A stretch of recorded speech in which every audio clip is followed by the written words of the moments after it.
This is Angus from the Kirby's Kids podcast, and you are listening to my dudes, Brett and Sean, on Gaming MBS, episode 363, being recorded October 18th, 2021.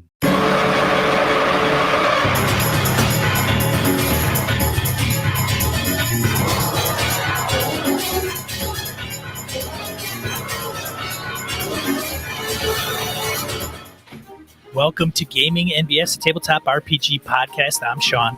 And I'm Brett. Welcome to the show, folks. Welcome back. Glad y'all here. Sean, how the hell are you, man? We had a week off. I feel rested, relaxed. I killed something and ate it, so that makes me always happy. So how did you survive without me? I ran games and streamed on the weekend, and that's kind of it. It? Yeah, well, I didn't do too much. Oh, okay. Took a breather. Did you?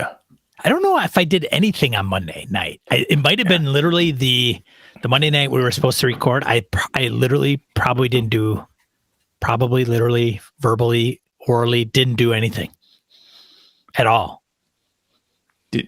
So those new co-host interviews didn't go so well? Is that what I'm hearing? The what interviews? The new co-host interviews. New co-host? No. There's no substituting the Brett. Oh, thank you. They all, besides all the applicants, didn't have the initial B in their name. So yeah, that's a problem. We've I purposely did that. I made sure that the initials were there. So he's to the first, that piece of the alphabet. Then you're kind of out of luck. I got a double B. Last name is B too. So that's right. I got this shit covered. That's right. But so I want to thank Angus for introing this episode. Thanks, Angus. Go out and check out Angus's podcast, The Kirby Kids. Is it the Kirby Kids podcast? Yep. Kirby's Kids podcast. We'll put a link Kirby's, in the show notes. Yeah. Kirby is in Jack Kirby. It's a comic correct. book, I was just going to say, yep. So I was going to ask you, Sean, you know who Jack Kirby is, obviously. So there you go. Yeah. I am not. You're not as savvy about it as I am. Yes, I'm not comic book guy, but I am also not completely ignorant. I see. Yes. Very good. Yeah. So I obviously was not gaming while I was out because I was hunting. So what did you play? Excuse me. What did you play? I played since we met or last talked. Since we met. The last time we talked, I played Forbidden Lands and Cyberpunk Red because we had a break. Oh. Yeah. So Cyberpunk Red still trucking along, and then Forbidden Lands is becoming more interesting, I think. Very good. For the group, yeah. Awesome.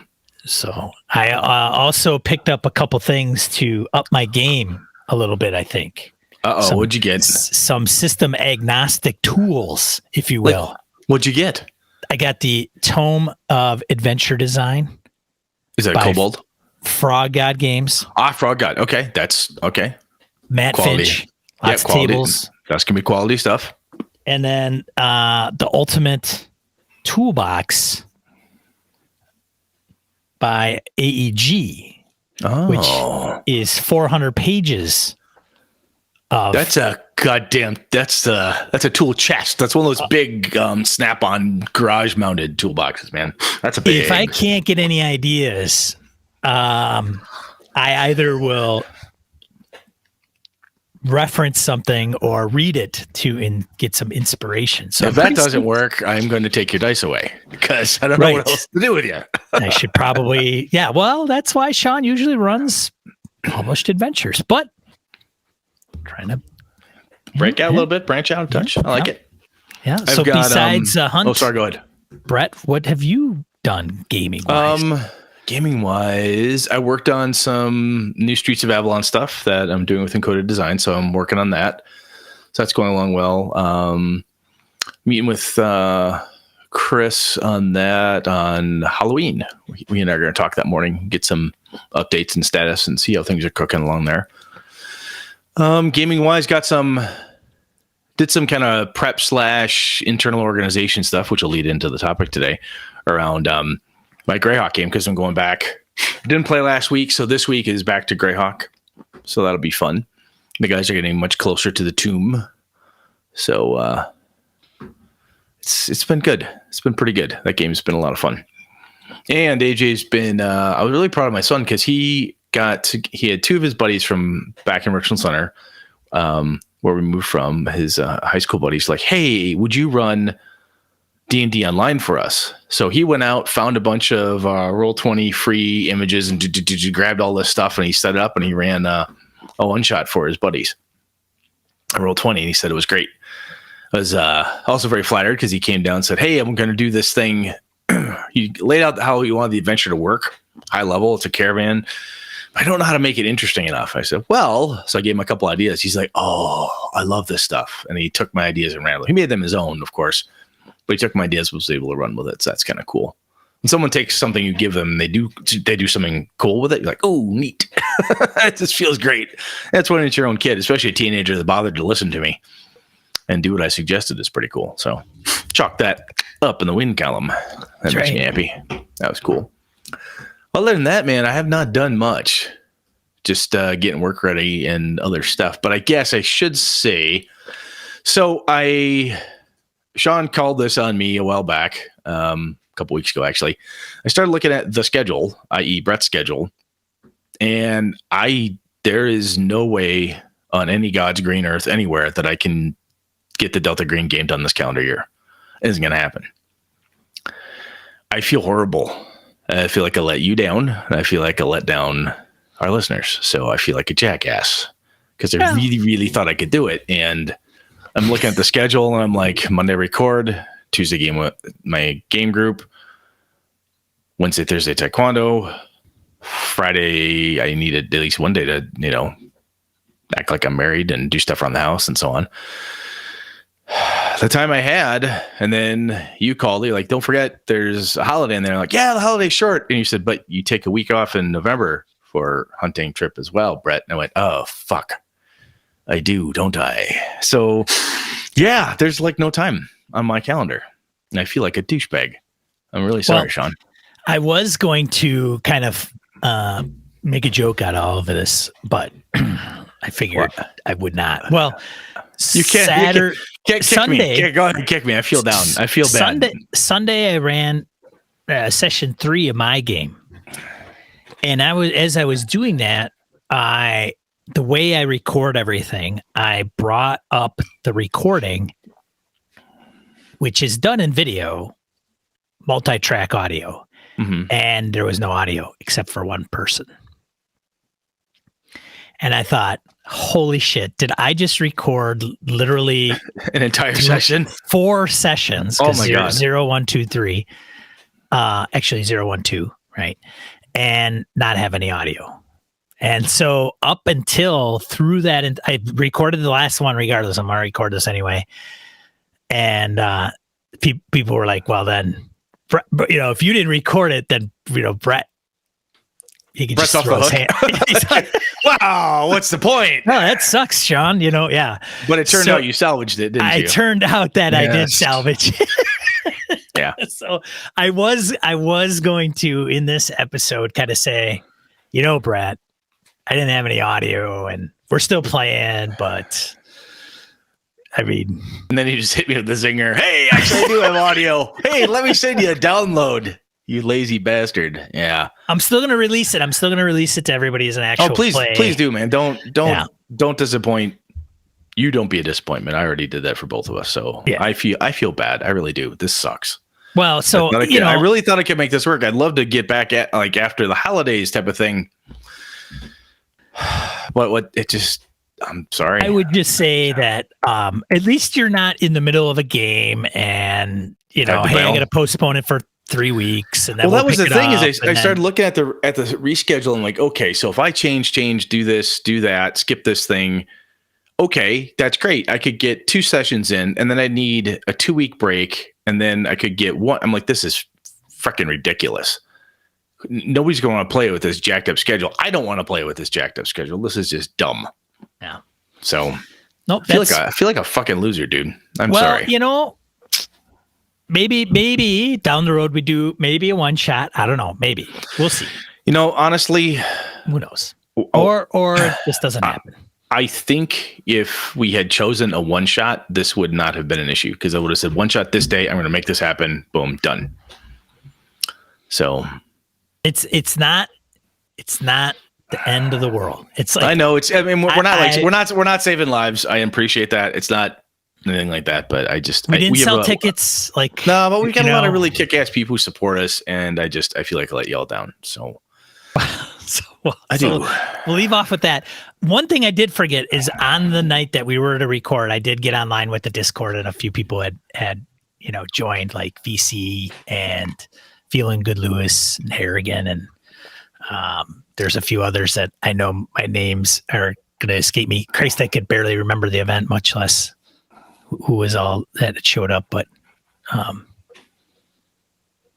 anyways, I think Jim might have too. So anyways, so you briefed them all that I'm a loser and that I probably I never brought that. I mean, I think it was a matter. I think some people do inquire like, hey, how's Brett's efforts coming along? And I'm like, well, the thing he promised to do and has failed at. Yeah, that thing. Yeah, he's just failing. Think he's going to have a hard time. I told people like I think he's going to have a hard time fulfilling it because schedule. Sometimes I know Brett better than he knows himself.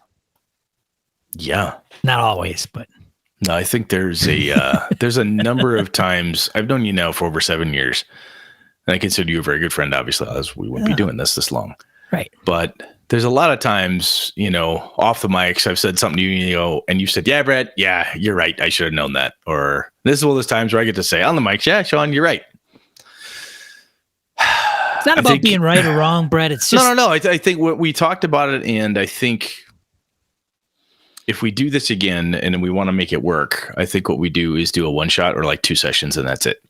We bang something out faster because I think it's easier if we want to do it in a joint effort. So sure. Anyway, I am sorry. Yeah. I am sorry. It's all good. It's all good. So, anyway, that aside, Gamehole is happening this coming weekend. Yeah. Thursday, Friday, Saturday, Sunday.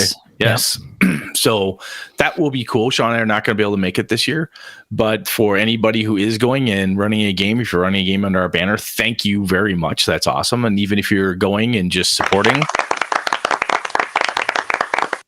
the con, awesome. I mean, I pulled my going out at kind of a last moment type of thing. Like, look, I just made the call. I'm not going to do this.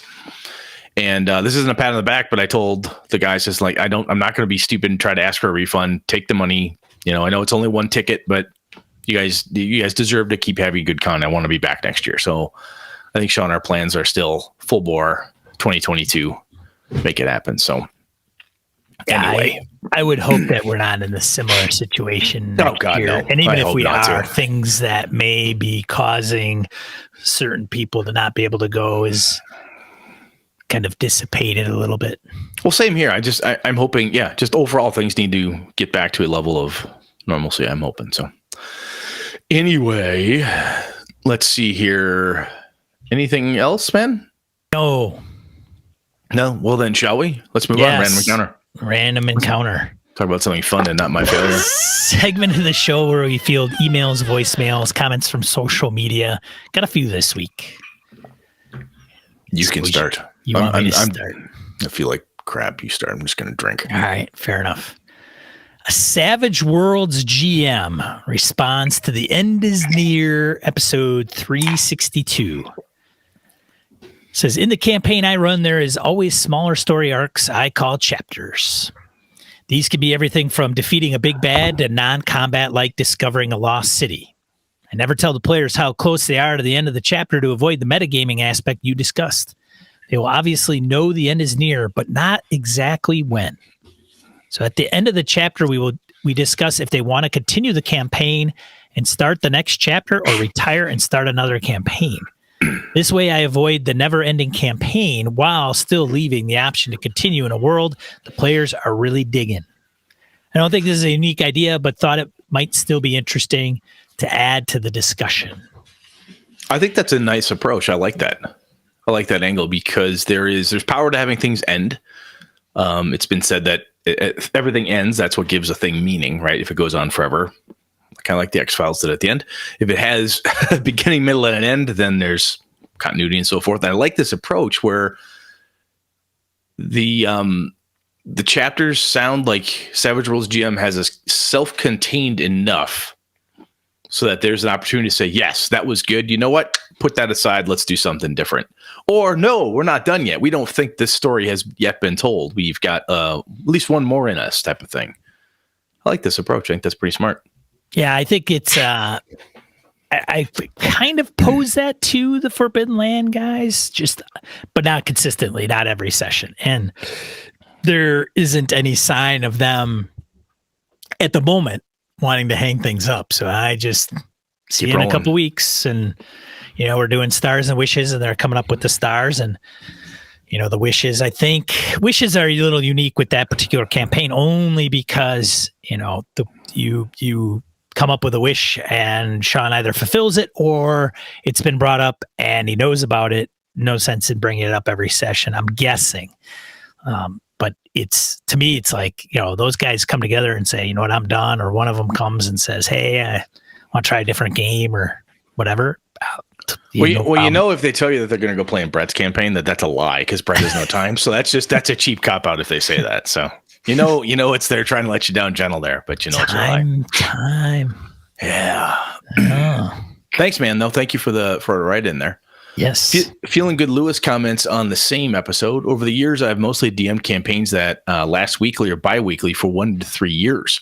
Not because a specific time frame has been picked on them, but just because that's what my group always did. I'm lucky to have a bunch of players that always end up loving their characters and want to see how they deal with the next situation they're placed in. Excuse me. Sometimes they will spend multiple sessions in a village instead of adventuring. Other times they'll follow the action all over the map. I think not setting a structured quote-unquote end to an adventure or campaign helps with player immersion. I don't want them to feel like they have to check off all the boxes before the movie ends. Don't get me wrong, I love to build stress and tension with the clock ticking down for an event. That type of time constraint encourages a different type of desperation for the characters, usually not reckless abandon. So you ask, don't you want to play other games and create more campaigns? Of course I do. But if my group is enjoying themselves and don't want the dream to end, so be it. Now back on track. I played a few one-shots and it definitely causes me to equip my character differently and not play as instinctively as I'm used to. I'm not so sure myself that I want to see the sand in the hourglass deplete that fast. So how about an adventure, 3 to 8 or 7 to 13 sessions? I think this is enough time to grow the character and my character and play in wonderment, yearning for the next interesting experience. I need to know that there is a possible tomorrow for my character, therefore her choices will matter and affect their future. Or set session limits and schedule the end. If everyone talks about the game for months and the inside jokes live on, it was done right.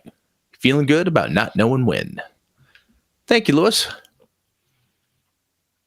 Those are some good thoughts. I like that. There's I think that's a piece I don't believe you and I called out, but the kind of the immersion, the feeling of living in the moment as a character type of thing, like the story is happening and I think that may well have been, I think Feeling Good Lewis just kind of outlined something I should have called out, but I think that definitely plays for some players and GMs.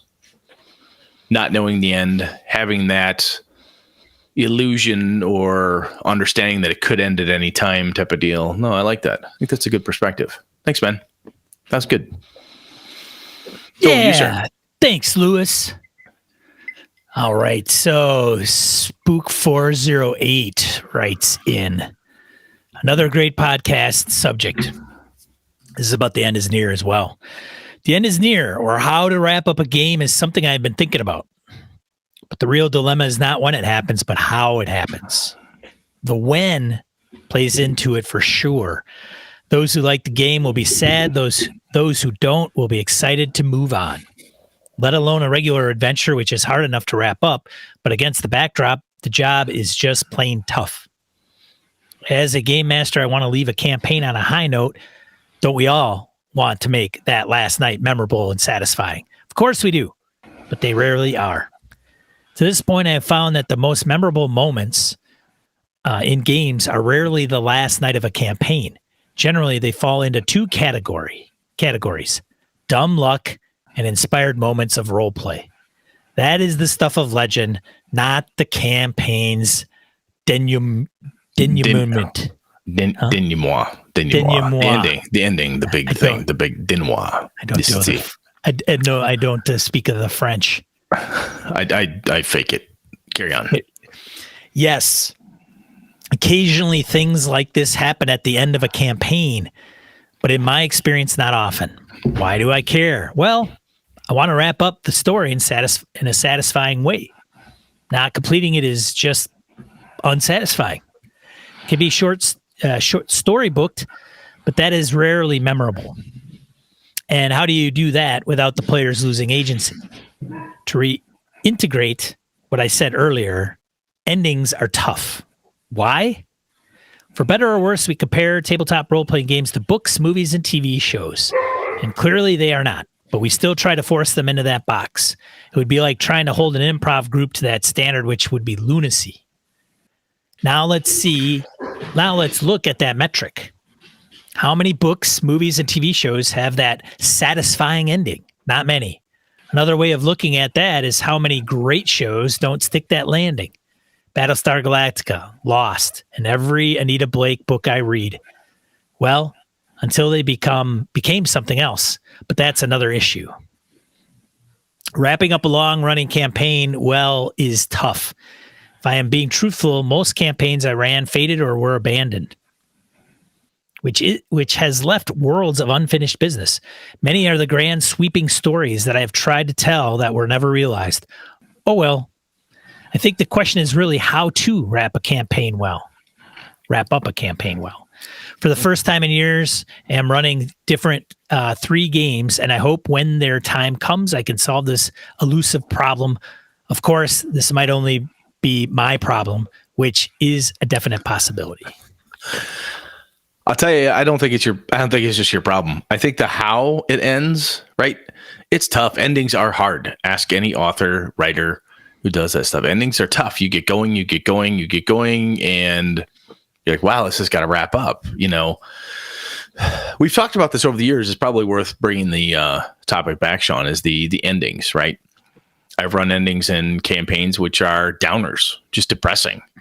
When they're done, you're like, wow, I think we maybe did the right thing, and the pile of bodies was the right idea, you know, or whatever. It's sometimes it's the total party kill or whatever the case is, and things end weirdly. And I think I had a thought when you were reading this, when you said for better or worse, we compare RPGs to books, movies, and TV shows. I'm wondering if I know this is probably, it's not for you and I to decide, but I'm wondering if as a hobby, we need to stop doing that and just compare it to itself. Because I don't know anything else that's like it, quite frankly. Or compare it to another form of, you know, where we actually should start comparing it to RPG video games or something else that's closer. Because a book is, in one way, an author would tell you, I didn't know how it would end. I just wrote and I didn't play. There's some planning involved. There's writing, there's editors, there's people that try to polish a product. Any of those things, movies, books, TV shows, they all have a process of polishing. We are creating stuff on the fly, no matter what we're doing, right? Because we don't know exactly what's going to happen unless you absolutely railroad the fuck out of your party. It's really hard to say this will be the really cool ending, and wow, they did something I didn't plan for, and that ending fell apart. So yeah, I think if I were to go through the multiple decades of running, I had probably a lot of bad endings in there too. I think, or at least not as exciting as I wanted them to be. You think what? Sorry. I think as game masters, there is a big pit that we fall into. Pit trap, fall into a trap, but a pit trap. 10-foot spikes. And instant super tetanus. Yeah, instant super tetanus. And I think the biggest one is when we have a story to tell as game masters. And many of us know this, and we try not to do that, or we are in denial, or we need to have 3 paths, and we plan. It's kind of like, oh, the middle path goes straight through. the right and left paths go around, but they still come out on the other end. Mhm. And what, with these books that I've bought and the way that Forbidden Lands is really kind of, and it's so funny because Forbidden Lands is not, it's not this crazy, amazing game, right? It's not, it's a great, I like it. I appreciate it. It's a great game to me, but it's not like this revolutionary RPG. Okay. Yeah. But it has opened up my eyes personally because I don't run it linear. I ran one kind of site that is an adventure and a published kind of scenario piece of it. But one of the things that I'm really trying to get around, and why I mentioned these books of adventure design and the toolbox, is to get out of the kind of here's everything that's happening. Right? Here's Curse of Strahd. Here's Ravenloft. Here, here's Strahd. He's running around, and eventually you're going to have to face Strahd, get some things to kick Strahd's butt, and then everything will be great. Like that's the thing, right? Instead, just putting, like, even getting out of the, hey, this is a combat encounter, like getting out of that mentality and just saying, here is what's going on. Yeah, here's an encounter. What happens if you turn it into a combat encounter? That's on you. Here are some options. You hear people above. You've got this path. You've got that path. You've got this, wherever you want to go. You tell me, and they can come up with whatever rationality that they will have in choosing that path. And I know some game masters are really, really good about doing that, and that's been in their back pocket since they were wee lads and wee lasses. But at the same time, there's a lot that have a hard time not getting into that frame of mind because they do want the grand epic. And in order to get that, they have to have these things and pieces put into place as a plot.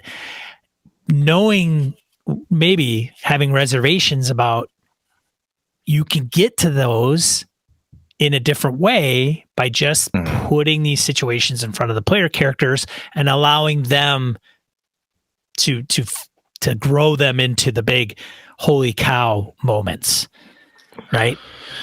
There's something you said there that made me think. When you said game masters have a story to tell, sometimes that could be a pit trap, right? Yes.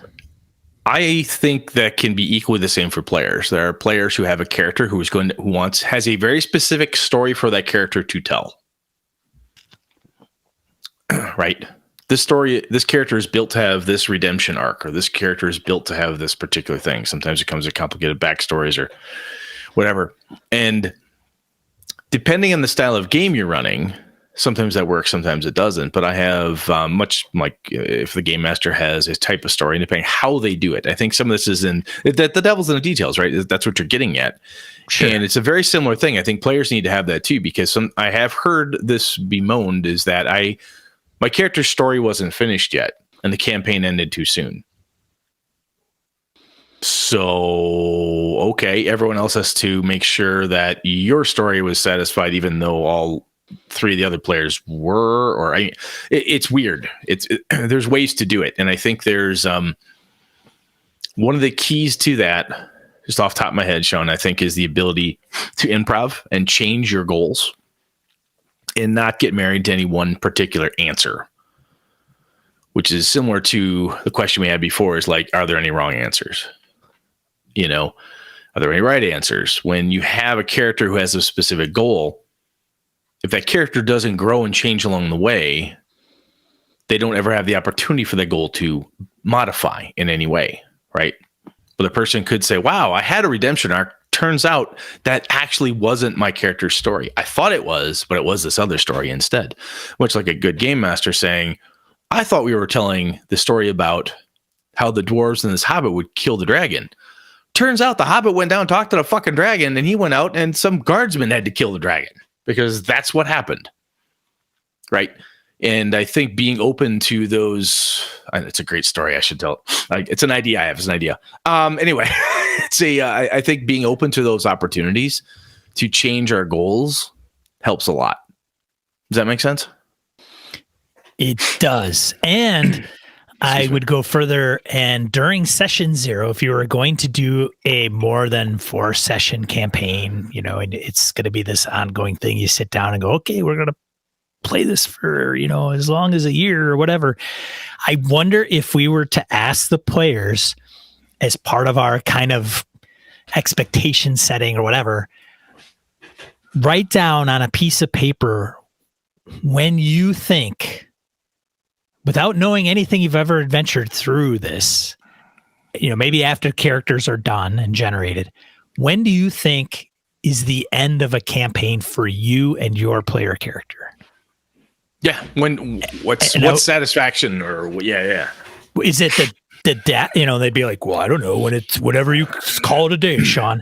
No, I mean, is it the death of your character and it's done? Is it they sail off into the sunset? Is it getting the big, artifact? What is that for you? What would fulfill that? Hey, the campaign has completed in my eyes. Now that could change, granted, like much, but I would be interested to find out, because I wonder how many different types of responses you would get and what type of campaign that would turn into. If you were to say, yeah, if my player character dies, I'm done. Another person would be like, I want the big epilogue at the end, regardless of what happens, right? How many people ask the game master for their stars and wishes? Right. Yeah. Right. And I'm not bemoaning anybody who doesn't, but there's another player at the table, and that person's the game master. In some games, we've talked about this before, there are some games where that line is very, very blurred or non-existent in different roles and approaches. But sometimes the GM's like, I love what this group is doing. I would like to see what they would do with this challenge. Right. Right. And if that challenge isn't in your list of things that you thought would make your character complete, maybe it was the game master's thing that would make the game complete for that person. So there's a lot of give and take. Stars and Wishes, a game master's supposed to participate. Oh, awesome. Very cool. Yeah. I didn't know that. Yeah, they're just another player, but it's a completely different angle, right? I could take their feedback and just suck it all up. Once I start putting down Stars and Wishes as a game master, it can turn into, well, I really wish you guys would role play more. Or, good things are all like, you guys are doing great. I liked how you went into the combat instead of like not going to the encounter I laid out for you, like a linear adventure. Yep. I like how the fact that you guys didn't turtle up, you took advantage of stuff and so on. Yeah. The devil's in the details with a lot of this stuff. It's like the how, to go back to the other note is, how do we do this? And I think that's what we've been talking about for 7 years, Sean, is the how, right? It's the details. It's like, and how works for Brett is different than how it works for Sean. And that's also depending on who the hell we happen to be running for. What and how at this game table for Brett is different than the what and how at this other game table, because the player mix is different. The expectations can be different, all that stuff. So good God, are we anywhere near a topic track here? All right, next one. Anyway, thank you for that. That was very good. Spook 408. Thank you. What we got up here? Oh, yes, I think I am here. Stephen O emailed us about meeting in a tavern, episode 358. Hey, guys, long time no write-in. Got a bit behind on my podcast listening. I'm finally catching up. God damn it. Just stay on target, man. No, I'm kidding. I'm kidding. No, thank you for sticking with us. I mean, there's no... people, I'm just going to take a quick aside. People have... told us before, like, oh crap, I'm behind on the episodes. Oh, I need to catch up. That's fine. Life happens. It's totally cool. It's really cool when somebody does say, hey, I finally caught up, or hey, I'm listening to a back one. Doesn't matter. That's cool. Any feedback you have, if you go back in the catalog anywhere, you think, hey, I'd like to say something about episode 303, hit us. We're totally fine with it. Don't feel obligated to only be current. It's totally fine. Anyway, he continues, yes, I know I'm a little late to the party, but I want to chime in on starting in a tavern trope. Yes, I both run and played with the tavern as a starting point and wholly agree that something needs to happen quickly to get the party out of there and keep them from using it as a quest hub. As you mentioned, it's very easy for things to go off the rails with distractions. It's also difficult sometimes for characters to have a bond with the generic tavern beginning. In a campaign I ran for 4 players, I had a small starting solo encounter for each one separately that quickly tied together so they had a shared common bond from the get-go. The other thing I did, which I'm also trying to break, or excuse me, trying to tweak, my apologies, trying to tweak, is an attempt to attempted way to generate a character that leans into the player's natural tendencies instead of just picking a class because of party need or perceived strengths, etc. My wife, who was new to D&D and only played healers before, was the one I tried this approach on. During her introductory encounter, I had various weapons, scrolls, items scattered around the room. She heard a voice in her head saying it could help her. She had a down child with potions nearby, and the event occurred. She asked, "What is your character feeling? What item, weapon does she grab, etc.?" When all was said and done, she was a barbarian. The whole thing was a bit clunky for the first effort, but I'm working on it. Next time, I'm thinking of starting a party off as conscripts in an army and putting them through boot camp to see what they end up as. Just something different from some tavern from the same of tavern trope. As always, keep up the BS. P.S. You guys should get playing Warhammer Fantasy RP. If you're not, playing the wrong game and get off my lawn. Steve Orlick. Steve, I like that idea. There was a first edition AD&D had this zero level adventuring. There's a couple, the Greyhawk campaign hardcover that came out, which was the bridge between first and second edition, the first one they put out there. And there's an adventure into the Maelstrom or something like that was zero level play. And that is one of the cool things about Dungeon Crawl Classics. I'd be remiss if I didn't bring that up, is that you start out as a plebe. You're just some punk, new person.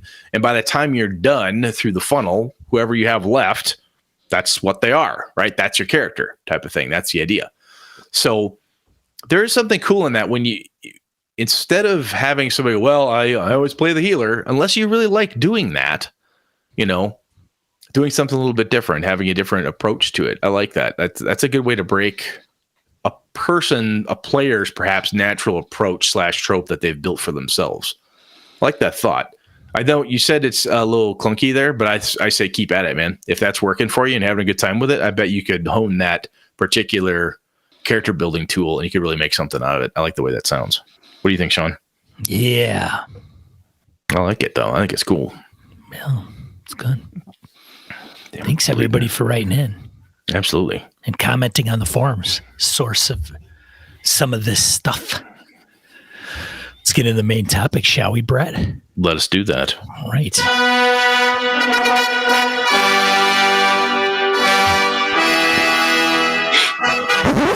All right, Brett. What are we talking about tonight?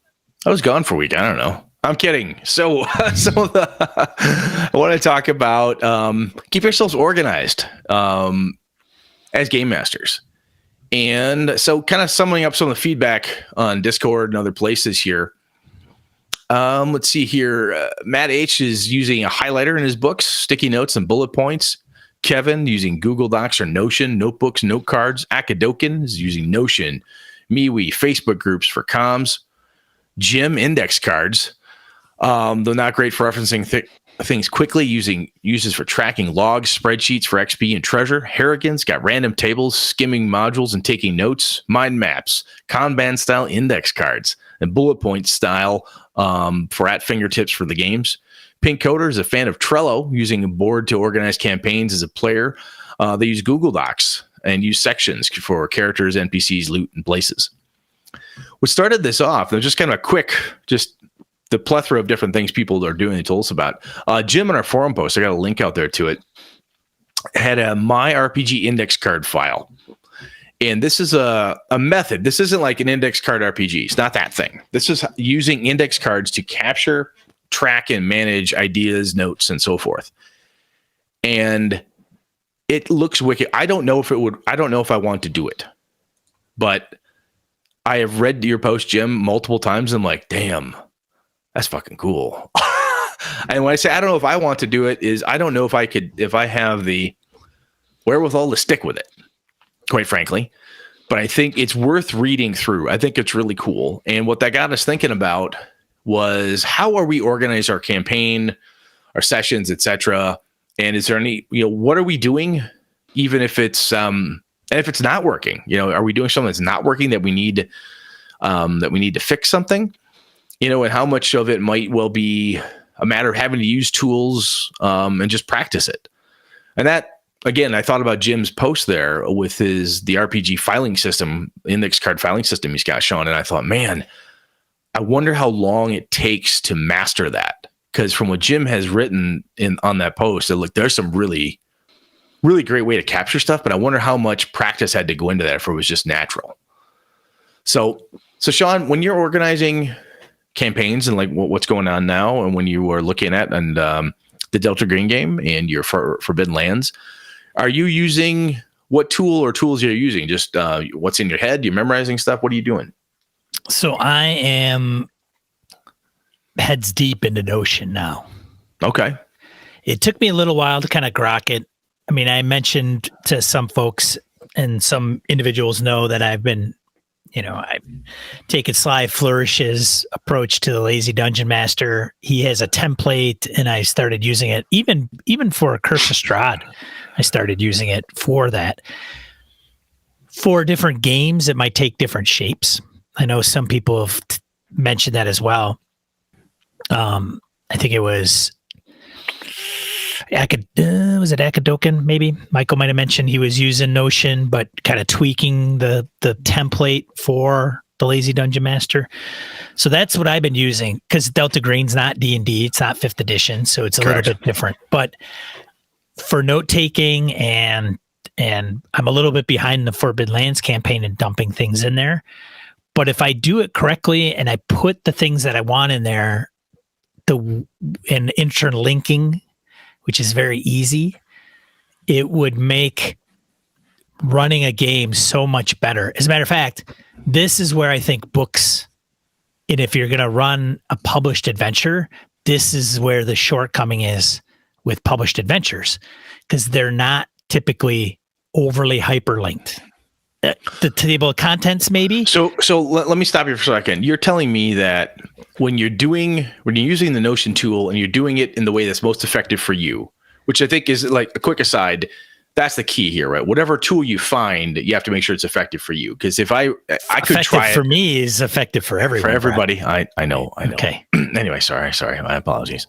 I mean, you are the guy that got the Delta Green game to actually work, so I should be taking fucking notes. Is what I should be doing. I should get a Notion board going just for that. Anyway, you're saying that when you do that, though, do you feel that the game runs better for you when you're doing that, or do you know that it runs better for you, or is it just simply? And the reason I'm asking this is sometimes.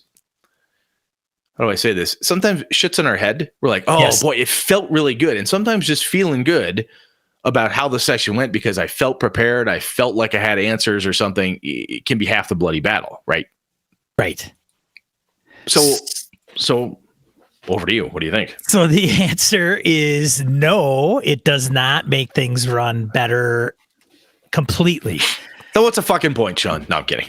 Which is true. And I think it also comes down to one of the things you mentioned was practice.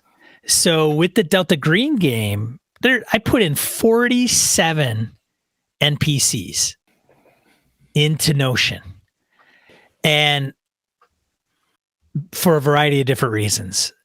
But what I find is once I can get it to a point where I want it, and with the details that should go in there, I should only have to use Notion. I probably won't even have to use a virtual tabletop if I don't want to. I won't have to pick up a book to include some of the rules. Like, okay, we're going to go into combat. Well, I'm just going to put in some combat rules here. Like, okay, initiative, okay, dodge, okay, sanity. Put those in there very briefly so that when I have to reference, it's already there. And the reason I find it more to my liking, and if I practice it, the reason it doesn't work, I'll tell you why. The reason it doesn't work is because I will bring something up in Notion and it may not be completely fleshed out where it is in the scenario. And with Delta Green, I'm running a scenario. So I have to kind of understand when they question somebody. Yeah. The nuances of giving those details or not. And I did with the majority of the NPCs, I just put in bullets. Knows this, knows that. Here's what they won't divulge unless they pass a check. Mm-hmm. Yeah. And with the practice piece, if you keep at it, you're fine. What you just said is like you found some pieces that are shortcomings based on I didn't put enough data in, is what you're telling me. I could have put some more stuff in there. and would have made it more useful. So the practice aspect of it is Sean finds out that I missed 1, 2, and 3 points. Guess what? Next time, those 3 points will be in there. Maybe you'll learn you missed a 4th point. Change yourself up or whatever later on. Okay. Yeah. I like that. The biggest advantage, and the reason I think that it needs to be the future of linear published adventures, and I've said this before, maybe it was on a stream, probably not on this show, is that when you write a book, there's a beginning, you read left to right in the English language, and a majority of languages out there, beginning, middle, end, blah, right? Adventures don't work like that. D&D and RPGs, it's all over the place. All over the fucking place, yeah. And so when you buy a linear adventure, even if it's okay hyperlinked, which is usually never the case, it's usually the table of contents, maybe a monster stat block at best. Well, Rime of the Frostmaiden, I bought the uber mega version of it on my shelf, right? It's split into separate different paperbacks, right? Right. Chapter by chapter by chapter to make it easier. But even then, I'm still flipping through the chapter to find stuff. So what I think, because it's not relational in its organization. It's not a relational database, which is what it needs to be. I need to find everything about this person right now. Yeah. And when you got it relational, you could do it by location and individuals, because Notion does not care. It's kind of got a unique syntax markup thing where if you create a page, it's an entry, and you can just symbol the page. So when you talk about Brett, I can go @Brett, and it automatically links to the page called Brett. There you go. And so if I say Brett is going to be found in this room, then I can call that room or that location. I can have a page called locations, NPCs, player characters, magic items, and everything could be relational. So when Brett goes, all right, how did I get to know where this was? And I could just go into Notion, click on it, and there's a backlink on Brett's page that says, well, it's where he found it, whatever. And I could do it on the fly as I take notes, and I could do it for prep. So for me personally, it is invaluable, and it's not something that you can easily find. A wiki has similar type of markup, and you can do that. But I find then you have to memorize the type of markup that a wiki has. Oh, it's bold, it's italicized, it's got these weird brackets, and then it's like, single quote, word, single quote, crap, whatever. Simplified, more intuitive. It is. User friendly wise, it's far and beyond. If I'm right, Pink Coder, when they mentioned Trello, the Trello boards are very similar. I've seen Trello boards, haven't used them in a long time. I've been doing project management for a number of years now. But that totally makes sense. That absolutely makes sense. Now, let me throw this at you. So from my side, because I'm making shit up, right? I don't have a published adventure I'm working from. I don't have that linear beginning to end piece. What I tend to do when I'm running my standard thing, which is a campaign that Brett has made up in one way, shape, or form, however I'm doing that. And because of that, I don't often know what the NPC's name is, who they're going to find. A lot of that stuff comes up as you go. I did that in the game I ran for you in the Third Floor Wars group. Sometimes it's like, Craig, give me a name for, hey, I need a name for Roman. I need, pulled some stuff out of you all. But what I'm doing then is using a legal pad or some notebook, like for that session. And then what I'm doing is, as I come up with NPC names, I write the name down and put a dash next to them. And that's the name dash that says, Sticky Buns Seller. I need to know that because I asked that specific question. Then as I develop the personality of that person, whatever's happened, if there's some key note I need to have, like happy, sad, doesn't like Sean's character, right? Because that's what happened. I scribble that down quick. And by the end of the session, it's full of location names. It's everything that I've created, or the group and I have created together, and all those bits and pieces. At the end of the session, then, depending how long the campaign is going to go, knowing that one that was only 2 sessions, I just kept the sheet of paper as it was, and then used it for the next game so I could just reference it, back and forth. But what I do for a longer campaign is I then take that from whatever garbage notes I have, and it goes into the notebook, which is a fake leather bound book I have where I take that stuff, reorganize it, and then just write it down so I have the names. And then that's what I reference in the next session. But then I keep kind of a junk notes that I would take and I recopy the important pieces. And as I'm doing that, then I often remember, oh yes, this person that's where they found the gold pieces. That's where the poison dagger was. Oh yeah, was killed by, Roman later in the day or whatever the case was.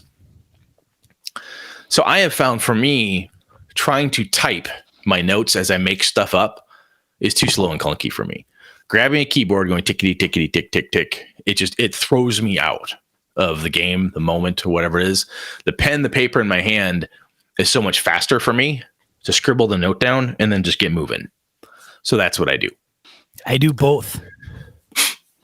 Now, what I'm saying is I think if instead of taking it from the scribble pad to another notebook, if I took it, went to a Notion board, I'm bleeding. I had tattoo work done. So you got to get something, man. No, I got it. You sure? I'm just leaking. Brett had some ink work done, folks. Yeah, about 4.5 hours, and I just start leaking a bit. He doesn't typically wrap his arm up in cellophane. So no, not normally. No. Anyhow, point being is that instead of putting it into the second notebook, like the master notebook, I could easily go to a Notion board or a Trello board and punch it in there, because what you're telling me here, and what I know about Trello, that ability to make it a relational search as opposed to, because even then, if it's a long campaign, which I do run with my home crew, instead of going, which page was that on? Which session did they remember that in? What is it? If I could just say, Timmy, the toolmaker, boom. Oh, they met Timmy on session 3 and here and here and here and here. Cool. That's where that data is. Thank you. Good grief. I can't believe I couldn't find that, because that happens. And I think there's something back in the old days when I played Vampire every week, every Saturday, blah, blah, blah. I just remembered everything.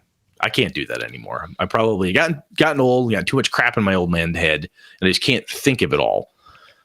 But I think I like what you're saying there, where if I take my scribbly notes, I can still do that because it's faster, and then I can take my time later to type it in. That's where my practice falls down, is that if I do not schedule myself time, like saying, hey, you know what? On Monday's lunch break, right, I'm going to take these notes, or this day, or whatever, making sure that it gets done before the next session. That's the tricky bit, right? Is you've taken the scribble notes, or at least I do, and then I end up having to keep those longer and use them as the actual referencing notes because I didn't transfer that goddamn things. And then it's even harder to find stuff because it's in a clunky stream of conscious mess, right? It is I type in real time the Delta Green game. I do. You're running it on. You're running it online though, so I bet you that's easier. I'm just gonna ask you before I answer one fucking question. Is that easier because you're running that online? Would you type them up in person? Oh, that's a good question. I don't know, and it may depend on the game I'm running. Delta Green is a little unique only because I'm doing it constantly to keep up with what each individual is doing at any given time and what they're divulging of themselves. Right. So if they're talking, right. So they're talking to the police. Are they identifying themselves as FBI agent or not? Oh, they're not to the police, but they are to somebody else. Good to know, because then the NPCs have different perspectives and viewpoints. Exactly. Yes. Now with Forbidden Lands, I have a legal pad, and as we're playing, I'm just writing in this thing, and then later I will transfer that stuff into Notion. Couple things. One, it's in the moment. It's just easier to write, and it does the trick. And I don't need the details like Delta Green necessarily, but I could take this info later and transfer it into Notion, which will then allow me to keep like memorizing. It'll just reinforce what's going on and some of the moving parts within Forbidden Lands, which may not be a ton, but it's more because when I'm in Notion, I think when I transfer the stuff from the legal pad over to Notion, then it goes from transferring it to prepping the next session. which Yes. I could do in Notion. So I'd it's like say this one-way, it's like a weird one-way street with Got it. Forbidden Lands, like presenting it out of Notion, going to the notebook, and then eventually back in. The last time I ran a long campaign online was with my home crew. I ran an Avalon game. They wanted to play with Pathfinder rules, so that's what we did. And I said, I'm already online. I have my keyboard right here. I'm just going to take my notes that way. It was wicked fast. I did not feel like I was interrupting the flow because we were all staring at a computer.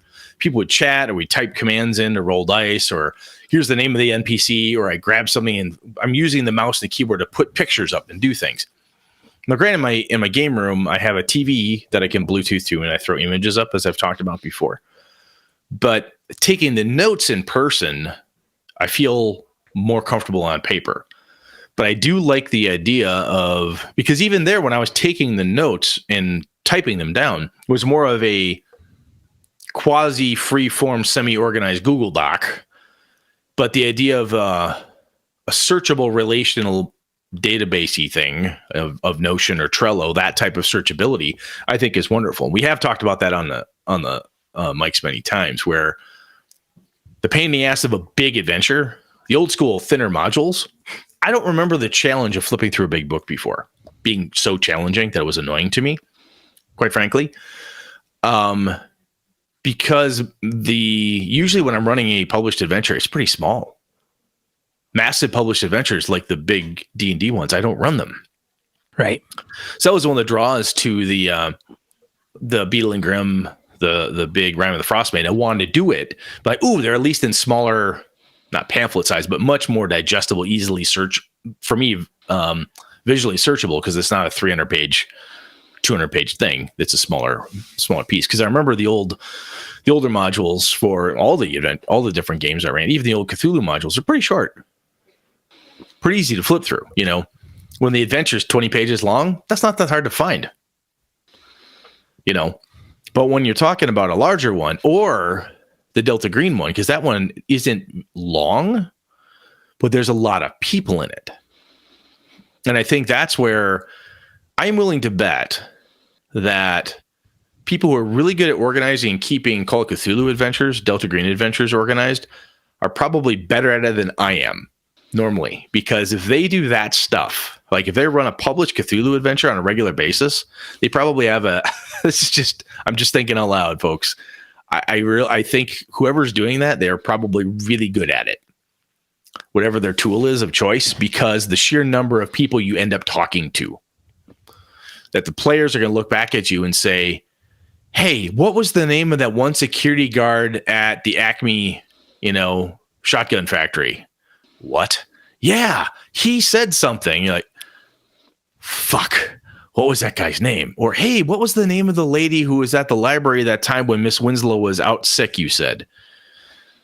That's Meredith. Oh, where did she? And she said she lived in town, didn't she? Good Lord. It happens. It's not a only lot that, in those games. It's not only that, but within Delta Green at times, Call of Cthulhu, maybe modern, even D&D, you could have this happen is the timing thing. So I got into timekeeping, which I think is an interesting topic. I brought it up on Saturday during a live stream. And if you keep track of some of this in real time, and the stories that are shared, or what the player characters are conveying, and the NPCs and the interactions, as time goes on, I guess what I'm trying to do is, all right, they talked to this person at about this time, and I can make a note of that. And how did they talk to them? I mean, were they jerks? Were they right? Yeah. So I make those notes because in the future, I can have that come back to them, either in a positive manner or a negative manner, and I can determine when it happened. So especially with Delta Green, it's like at noon, you could twist it around too. Like if they come back within a half hour, you were a dick to me a half hour ago. Fuck you, and the horse you rode in on. Right. Or, well, that was a month ago. I'm really sorry. It was pretty stressful. I remember you like cigars. Well, also with that though, if the NPC leaves and has a certain impression with the characters, They don't just leave into a black void. No, not if you want the world to keep moving and have it seem realistic, right? They are So interacting. maybe they go back and talk to somebody and they do something. And then all of a sudden, what happens 2 hours from when they talk to that NPC that they might forget or was in the previous session? I did that to my kids the first time around Call of Cthulhu for them. They pushed their luck too far with the one clerk of courts type of person. And that lady shut the entire building down to them. They were rude to Mabel. That was it. They lost all access to that place. They were bummed. Oh, we shouldn't have done that. Shouldn't have done that. Well, you did it, and this is what happened. Yeah. Yeah. Okay. No, I like that. Yeah. There's an instance, I can say this because it's not a spoiler, but there's an instance where there's 4 player characters in my Delta Green game, and they're out in the country kind of poking it around, and they're literally out the side of the road, and the police come up and stop, and they're kind of like, I think the police are watching us. Squad car pulls up, asks for identification. 3 of them pull them out, 1 doesn't. Okay. All right. You don't have to pull out your ID. He could have arrested the person, could have called up for backup, could have done all kinds of things. Yeah, could have made life hell. Oh, yeah. Nothing, I'm sure, Brett, as sure as I'm sitting here, I'm sure nothing's going to come from it. Yeah, what could go wrong with that? What could winkety wink wink? Yes, what could go wrong with that? I think the other thing that's important is when we're talking about taking notes here is part of the practice component is learning what's important to take a note on. What's important to have from an organizational standpoint. And this is the tough one for me. As I'm designing and developing, setting a world or whatever it is with my friends, and we're gaming, we're developing stuff on the fly. Character names are popping up, NPC names are popping up. It's important for me to have the names and that type of data. The NPC stuff is critical for me because I don't have a book to go back and find it in. I don't want to say, shit, no one remembers the stable boy's name, so his name's Jimmy today, or it's Sally. I don't fucking know. You feel dumb doing that. Places, names, obviously very important. But I think one of the other pieces that you touched on, which is really important, I shouldn't say really, but equally important, is the things that the player characters did to and at and with those people, places, and things, right? When they were there, what did they find? What did they miss? Right? Because if you know at the bank is the safety deposit box that has the key in it because somebody left a key in the safety deposit box, they could go in there and they could actually get a real clue, but they didn't do the 2 steps to get the, or whatever. They missed it. They chose not to look. You could say they missed the free safety deposit box clue. You can take those type of notes. What did they do? How did they do it? And what's the outcome, or even lack of outcome sometimes, like, the outcome being, I should say, progress or lack of progress, or however you want to note it. Because, and again, this is where practice is going to come in, is you're rolling through this stuff and you go back and say, you use Notion, for instance, and you do your @Brett and say, okay, they talked to Brett. Fuck, the players are telling me that they told Brett X, Y, and Z. I don't have that note there. I didn't think that was important. I vaguely remember it. It's a mistake, right? Not as bad as Brett not being able to schedule shit, but it's just a mistake.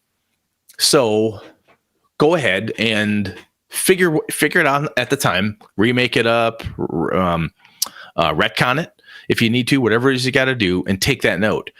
But the key there is to learn from that piece, learn from that little bit of practice that, I missed that thing. And Sean, you talked about that earlier with your use of Notion, where you didn't have certain components to it. Or like, I needed this extra piece or whatever it is. And the key is to not, make the same mistake twice if you don't have to. Yeah, in that case. There's specifically a table that I made of all 40 plus NPCs, and I tagged them. So you could tag, just tag them, witness, tag them, cop, whatever, family member. And what happened was I didn't filter that down based on who is kind of interacting with. So if I went to a particular NPC or a group, I could make pages that would just display just the cops. Yeah. I could have a page that would just display the witnesses. Instead, I've got too long a table. Now I could apply a filter to that table, but that table is going to change every time, and I'll have to futz with the filter every time. So now I've learned going forward, hey, instead of making one huge massive table, just make the huge massive table, then make other subtables that filter it out based on what those. So if somebody says, hey, we're going to go talk to this witness, I already know they're a witness. I can just go, I don't even need to know their name. I already go to the witness table page. Yeah. And then that entry is linked to a page that I can, they're talking to Brett. Click on the Brett name. Yep. Yeah. One of the things I started doing in my notes, in my freehand notes, is at the top of the sheet of paper, I'll say session 2, this date. Yep. And then everything in there, whenever it gets reorganized, it goes by date and session number connected to it. Sure. Because, granted, I'm not using a notional database at this point type of thing, but I can then say, when was that? What else occurred? I have pieces and parts. I can say, that's all in session 2. Everything that occurred there stays within that blob, right? And I have also in my notes, a name is underlined. If it's a name of somebody or a place, it's underlined because that's always important. Sure. The other thing I've learned that for myself in the games I'm running is that personality quirks, tips, tricks, how you play them, blah, blah, blah. If I say lisp or fast talker or scared, it's a word. It's a bullet point. I used to try to write a lot of stuff like the personality ball. I try to give like this quick little half a paragraph. Like, this is too much shit. Just bam, bam, bam. Right. The 3 key things, because then it clicks in my head and I'm off and running. And again, another piece is like, if a PC's pissed them off, I'll be like, mad at Sean. Yeah. Eileen made her mad. She will not trust Eileen's character. Will only talk to Harrigan. Won't talk to Harrigan. Will only talk to, Susan or whatever the case is. I note all that shit down. So that way, when I'm like, this Lewis has never talked to this person. Okay. Talk to him, and then I get to do something like, hey, do you know that Harrigan bastard? I hate that guy, because the character decides to go off on him or something with Lewis. And does he choose to use that? How's he, and all that stuff. But anyway, those components, the relational things are the things that matter to me. And if it is an important clue or something that I think is plot pointy, right? Like they found an artifact or they found a thing, that will get circled by me in my notes. So that's in the circle. Names are underlined. Everything else is freeform, but that's just from what I've found in physically writing it down that works for me, because it grabs my eye. I know what these symbols mean certain things, right? Circle means important clue piece. Underlines mean names that are important. That's Dude, what I find I could set up Notion. I could set up a very, very basic Notion kind of format template thing. And I could just say, here, just try this thing quick. And somebody will, very simple, like don't get too crazy, right? And as people get it and they fill it in and they understand how it works, I'm telling you, it'll be like, well, I use mind maps for one campaign I ran. It's the same thing. The only difference is there is no lines and boxes and circles. That's it. The reason that helped for me was because for whatever reason at the time, I needed the visual of how things were connected. Yep. And I don't get that visual output. Fair. Right. And so again, that's just another way. And you could take a Notion and turn it into that in one way, shape, or form. They do have plugins. I was going to say there's probably plugins. I don't know if they have one that does that, but it wouldn't surprise me. Because, and I'll do Phil Vecchione proud here, and having been a former PM myself, project management tools like this are specifically designed to help you keep track of complicated, interconnected things. That's the goal of them. And for you to use them however you want to. You could use Microsoft Project to do this. There's all sorts of things you could do. Right. You could probably make an Access database if that's your one, whatever you'd like. But I think there is power sometimes in doing it by hand. Myself, I know that by writing certain things down, the way my brain works, that helps to stick it in my head. Sure. But I have found, so I wrote it down, but then if I type it into, like if I were to use Notion, or if I typed it into a Google Doc or something. That it's a transfer of it. Again, that's just the thing I learned from school. In college, I had to do that. Recopy my notes was a great way for me to study, just to bring things back to my mind. So I can definitely see that working for a lot of folks. And if you go out to the forums, there's a link in the show notes to Jim's forum post about my RPG index card file. It's wicked cool. And there's a cool thing that he's doing there that I think you could also do Notion and other tools for like that, which I think those would be that type of organized approach, bullet journal, something along those lines, to keep your ideas together. Because sometimes as gamers in general, players and game masters alike, we will be struck with this cool inspirational thing. We'll write it down. Like, it's in my idea notebook, right? It's in the little black book in my pocket. And then the little black book gets put down, used, and you're like, oh, where was that? Where is it? I can't find it. You forget where it is, blah, blah, blah. So one of the cool things about having all of that stuff in one type of tool is that you can find it easier, right? You've got some cool ideas. You're not going to lose track of them and so on. So, but I think I love seeing how different people do what other tools folks are using. And I think that if old dogs can learn new tricks, right? It's not like we can't figure this out. And the other piece, I honestly believe I like what Sean's been telling me about Notion. We use Notion to help organize the show now, and it does flow pretty nice. I'm like, wow, I kind of like this. I could see some cool power in it. If I decide I want to try it for a campaign, I believe I need to say I'm going to use it for the entire campaign, come hell or high water. Now, granted, that's like anything else. I could say, fuck, halfway through, it drove me bananas. I couldn't use it. I had to quit and go back to my old way because I was causing a problem at the table. It was confusing myself or my players, so I scrapped it. If that happened, though, I know Sean knows how. I would come back there, or somebody else in the forums or Discord is using, like Pink Coder's using Trello, excuse me, or other people are using Facebook groups. You know, I don't use Facebook groups for that stuff, but if you're doing it successfully. How are you doing it? Asking other people who are having good luck with it, like folks in our community, is a good way to get tips and tricks, because practice does make perfect in some of these cases, but sometimes it's much easier to learn from somebody else's mistakes than to just bang your head on a wall for an entire campaign and, you know, feel like a fool type of thing. Huh. Cool. I'm really curious to see what other tools people are using, and there may be I know there's a finite set that we'll hear about, but I also know there's a shit ton of stuff out there, right? And I'm really more and more interested in the electronic app stuff.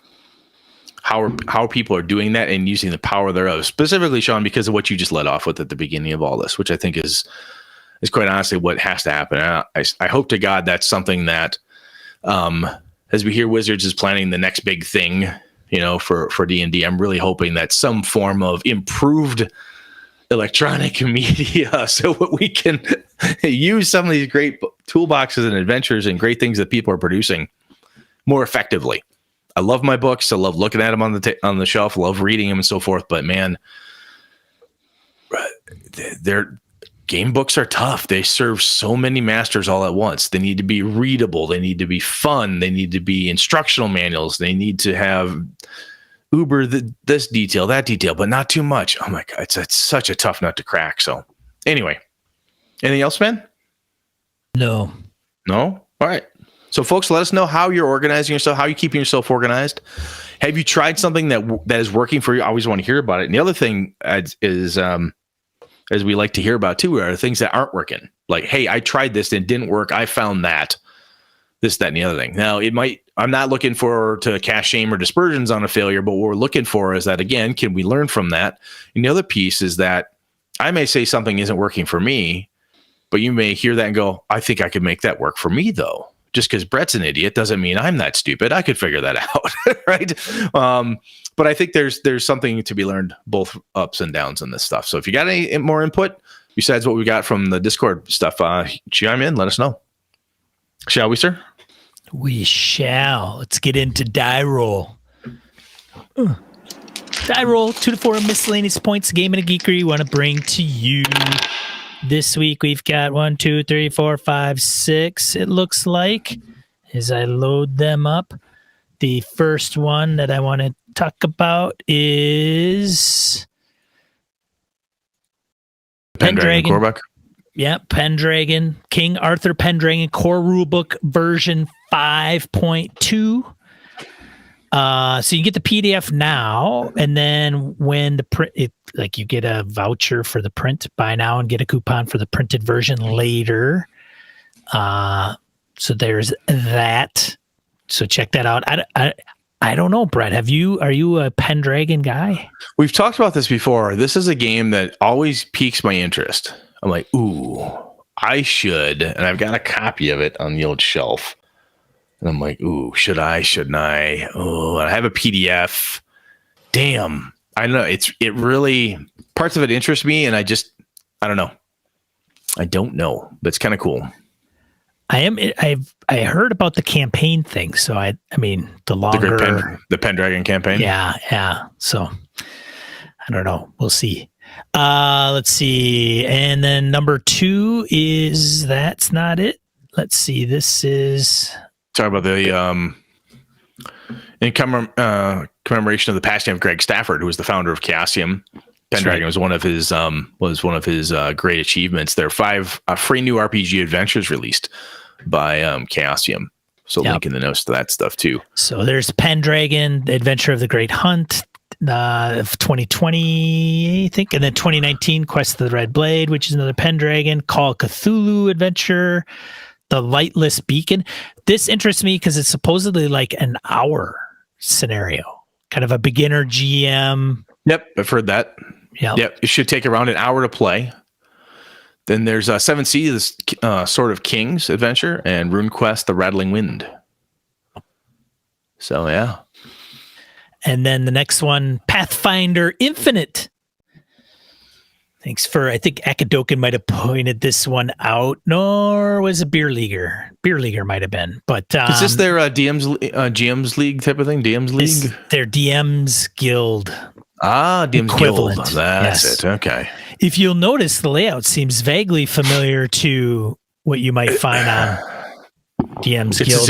It's as if one bookshelf was contracted to do some work. Drive through.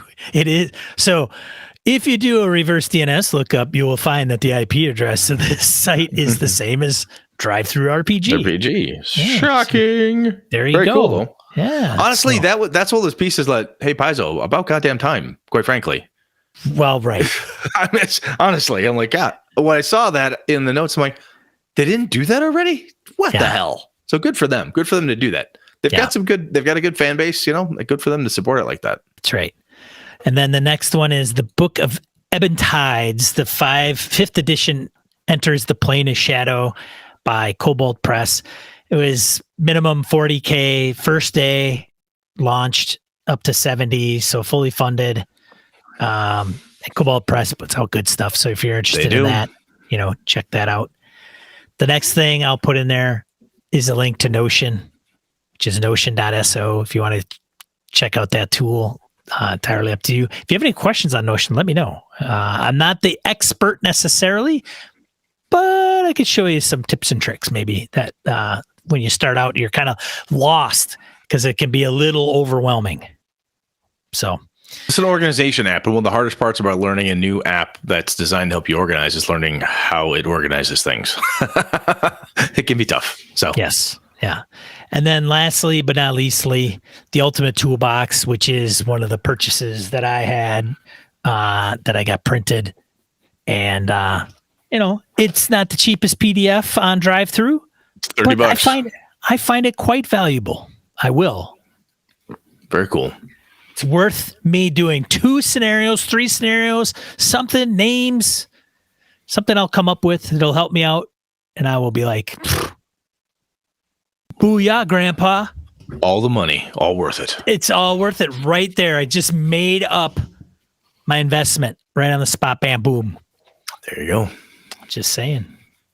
But anyways, that's all I have for this week. Cool. What are we talking about next week, Brett? Talking about Save or Die. Save or Die. Yeah. Yeah. Oh, goody. That's it, huh? Yeah, I've terrified a few of my first ed players. I haven't played first ed in a while. Save versus poison. Or what happens? And Lane looks at him and goes, you die. Oh, come on, Brett. And I say, you die. Holy fuck. Uh-huh. So anyway, we're going to talk about that mechanic and good, bad, ugly, indifferent, and so on. So we'll see what we find out. All right. Sounds fantastic, man. Excellent. I had a suggestion, topic suggestion on running an investigation game. Oh, we've done that a little bit in the past. I think it's that is a perennial type of topic, honestly, because the more you do it, the more you do it for the more different people and ways it functions and works and doesn't.